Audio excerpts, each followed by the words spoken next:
Śmieszno historyjka o Antku Żelousko. Anegdotę w języku śląskim czyta Johanka.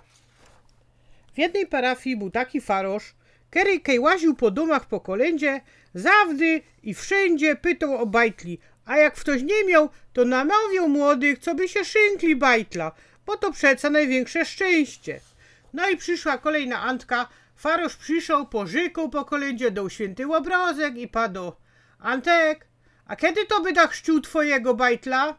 Dyć masz 30 lat, 7 lat żonaty i nic? Na to stropiony Antek padł: proszę księdza, proszę was, ale nie możemy mieć bajtli, dur schodzimy po doktorach i nic.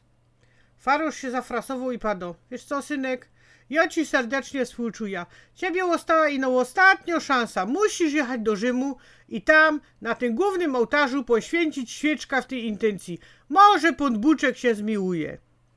Farosz, polalodnie skorzy, został przeniesiony do inkszej parafii, ale był wielce rod, kej mógł odwiedzić dawnych parafian. Postanowił jechać do Antka, który nie mógł mieć bajtli.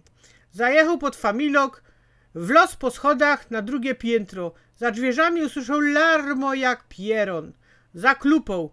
Drzwierza mu odebrał mały bajtel, około 5 lat stary. Za nim w antryju kotłowało się jeszcze 5 bajtli w rozmaitym wieku. No wszyscy byli podobni do sia. Farosz się go pytał: a wtoś ty jest, synek? Jojo, Alojzik Żelousko. Ja się bardzo cieszę, ale co to są te bajtle? To są moje braciki i moje siostry. A kaje tata, Antonik mu go dali. Nie wiem, dokładnie, ale godą, że jedzie do jakiegoś Rzymu jakoś świeczka zgasić.